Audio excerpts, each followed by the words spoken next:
Hello everybody and welcome to the Nisekoi volume reviews.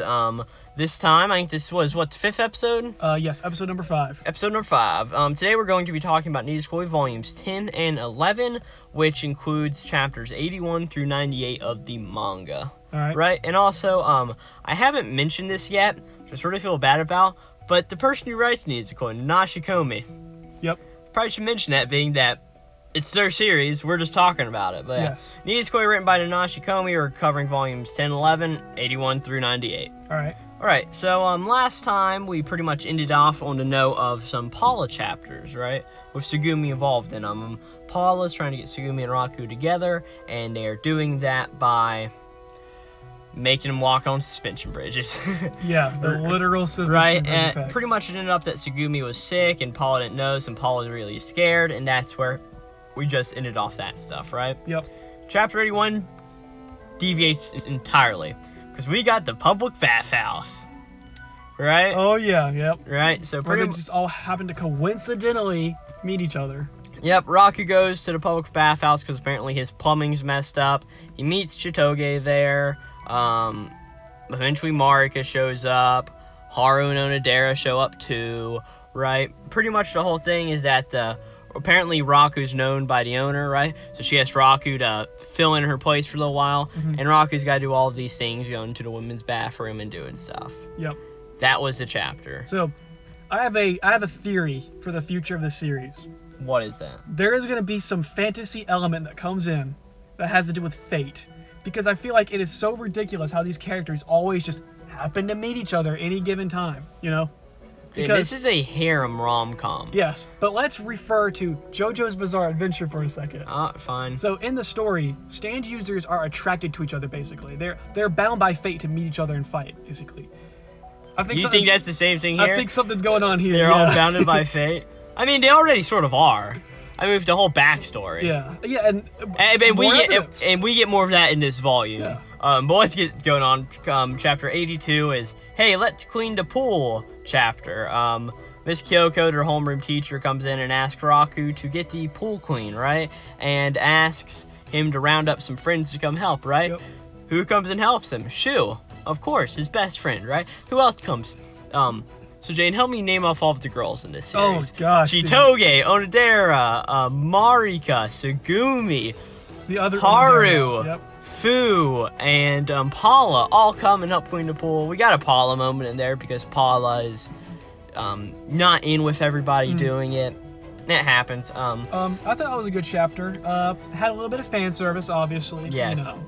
Tsugumi's number 1. Alright, chapter 83 is the beginning of the Shu's Crush arc. Ruri and Raku end up going and having to do a chore for the teacher, and Ruri and Raku talk, and Ruri lets it slip that Shu has a crush, right? Raku doesn't know this. Shu and Raku talk about it. We get a Tsugumi moment with Raku asking Tsugumi something, right, which will come in here in a second, and pretty much Kyoko tells Shu that she's about to leave. That's pretty much what this chapter can be summed up as. Yeah. It all comes together here in the later chapters. It's sort of just that setup chapter. 84, Shu's crush, we learn, is Kyoko, their teacher. Yeah. Right? Yeah, we'll get into it. Raku talks with Shu about it, right? And then Raku talks with Tsugumi again. And Raku's like, hey, Tsugumi, well, I know you're not, like, in love or anything.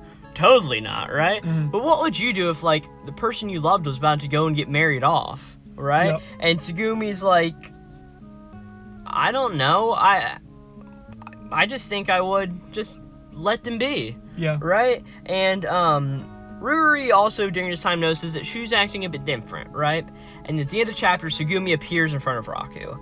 85. Tsugumi tells Raku that I don't think I'd want to wait. I just want to at least say something, if that's the only thing.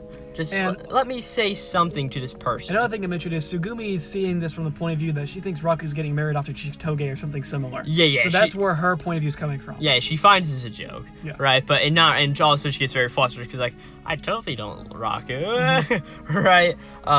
And pretty much Raku goes up to see Shu since they hang out on the roof a bunch. And Raku's like, Shu, I don't know if this is the right thing for me to be telling you. I've got to give you a push. Yep. If you don't do this now, you are going to be disappointed the rest of your life, right? And then Shu runs off into rain, sees Kyoko, and Raku treats Shu to some food. And that's the end of this arc. Yeah, this was a good arc. I'll be 100% honest with you. Yeah, I think it has a good message. Yeah, but... A good message. But the whole liking his teacher was just...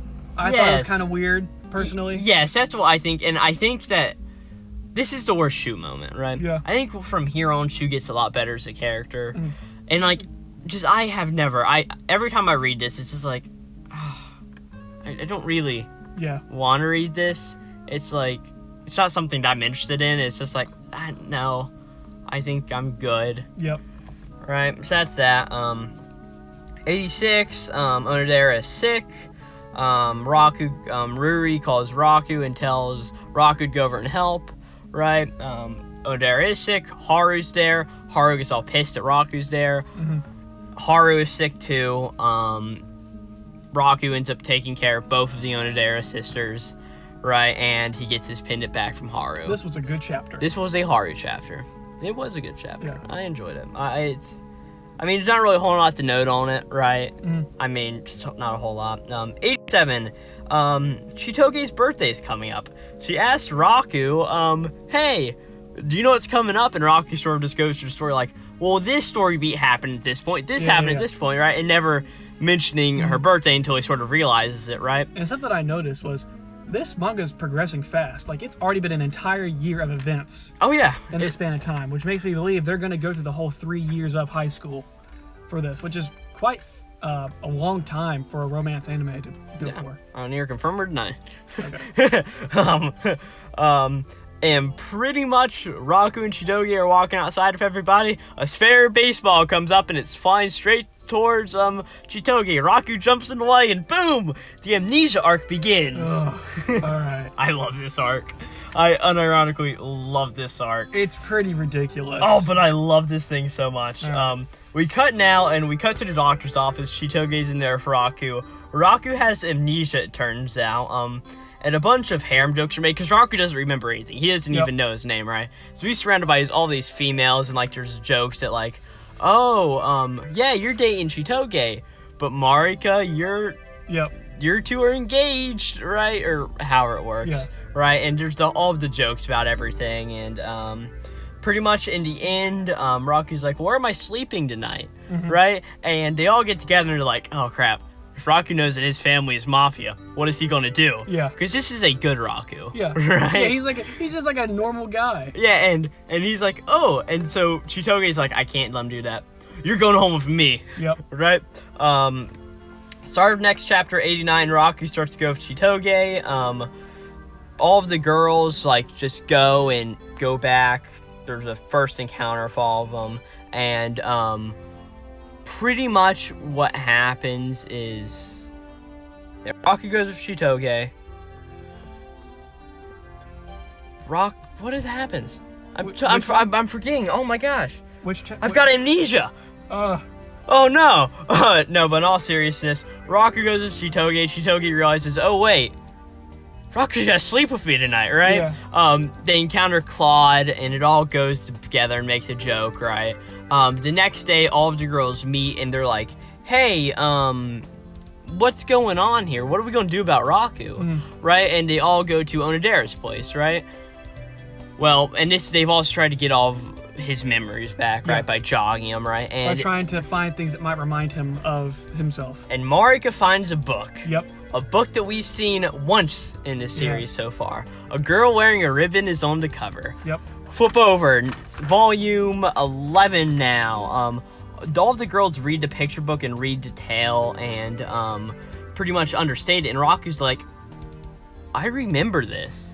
Like, this is vaguely familiar. Yeah. Right? And they all read the picture book, and I'm not really going to explain what it is, but it's pretty much, there's a kingdom. I am going to explain it. Screw it. Okay. There was a kingdom. All of the girls came together to, there's a dude. Girls came. Girls got keys, and eventually, the boy went to go do some stuff, and, needed keys. Girls with keys came and unlocked doors for him to go through, and long story short, it's a pretty much, hey, I got a pendant, you got keys.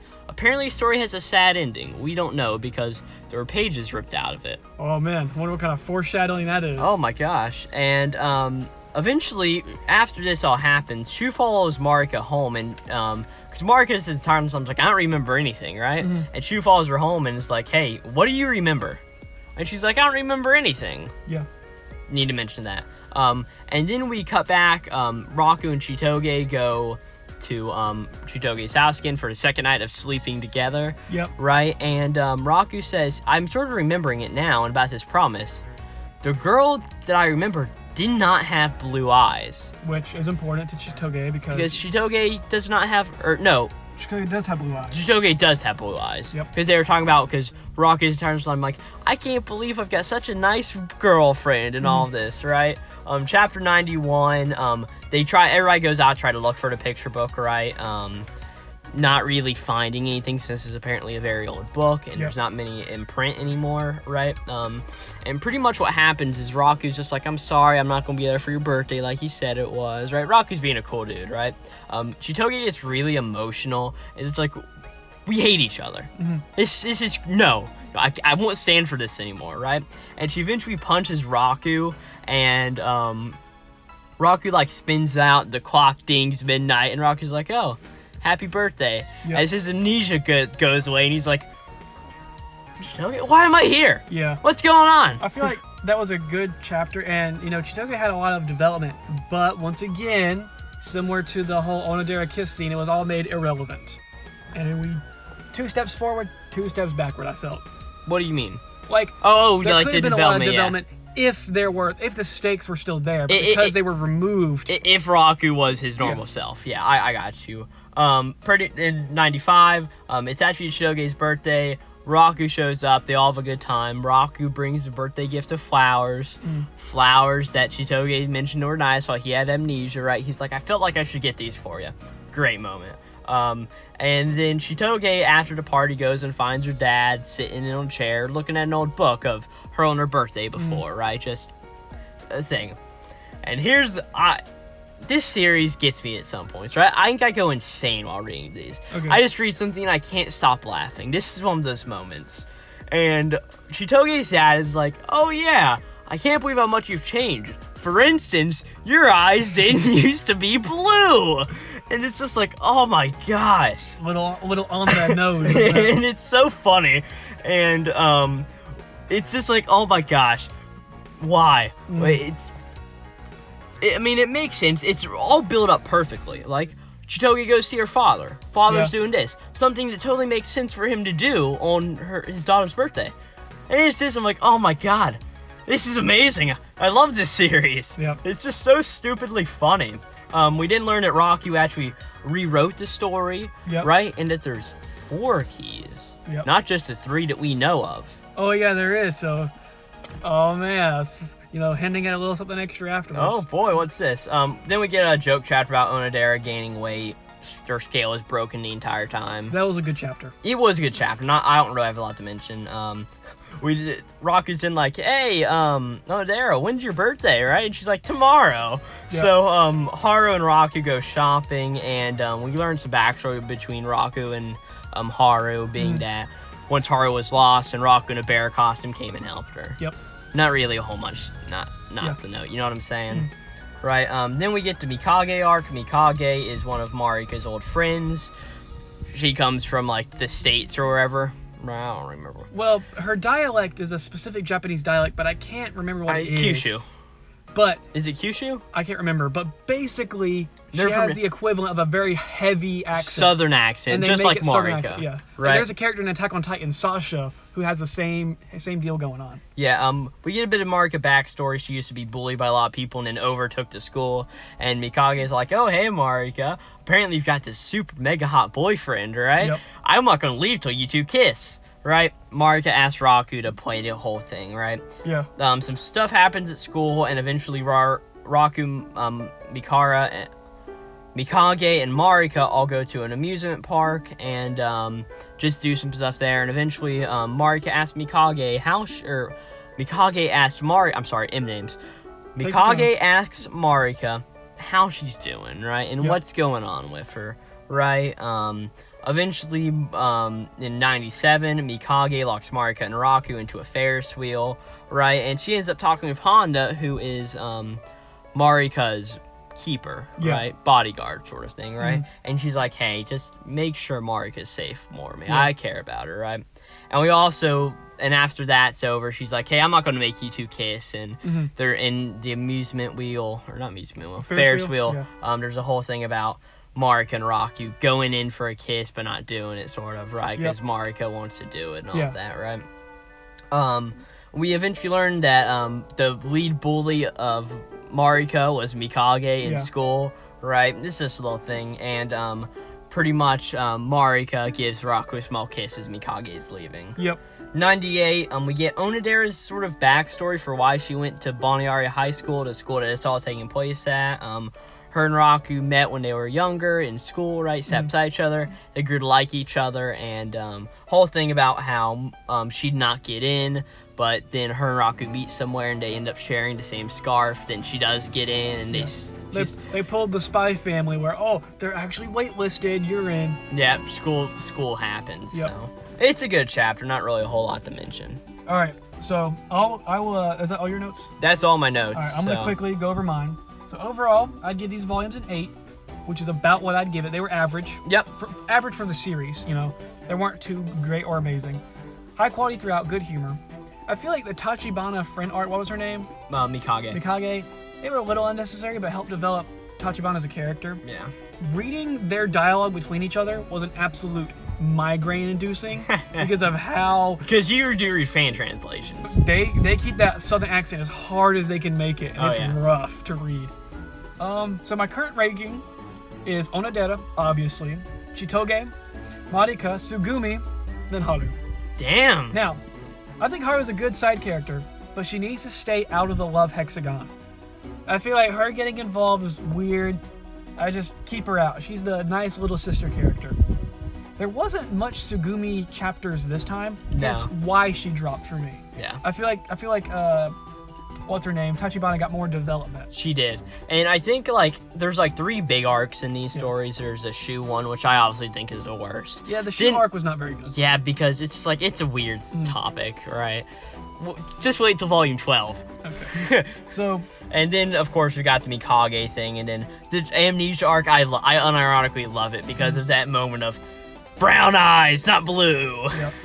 The storybook foreshadowing keys with one being the lock opening, it's a little far-fetched, I mean, it's on the nose what the story is. Yeah. Overall, I think so far it's a good romance harem. It's wholesome. It's not degenerate or horny. Exactly. I think that's something that really brings musical up compared to some other stuff. Like Quintessential Quintuplets is another good one where it's not overtly horny or weird. Yeah. But the main character Raku, he's developed some for me. I mean, he's a good character because he isn't a self-insert. No, exactly. He is an actual character. He's very socially aware and takes the initiative when somebody's in trouble. And I like that. I think he's a good main character. He's not... I mean, obviously, he has, he's a guy. He's going to have guy tendencies. But overall, he's not like every other main character who's a idiot, no brain, and only cares about the big boobs. Yeah, precisely. But that's what I got. So, yeah. My notes were very short, very to the point. But yeah, these volumes were good. And I'll obviously keep reading. I'm halfway done. I've got to finish at this point. Yeah, I like I said, I think it's just the worst part of these volumes has got to be the shoe stuff. Yeah. It's just every time I read it, it's sort of just great message, good message. It just makes me uncomfortable. But everything else I think was pretty good. Kept the status quo of this series so far. Yeah. All right. But that'll do it for me. Yeah. Thank you for listening and watching. And next time we will be covering volumes 12 and 13. Again, this was Nisekoi, our 5th episode, focusing on volumes 10 and 11 by Nanashi Komi, chapters 81 to 98. All right. So, thanks for listening, and we'll see you next time. See ya.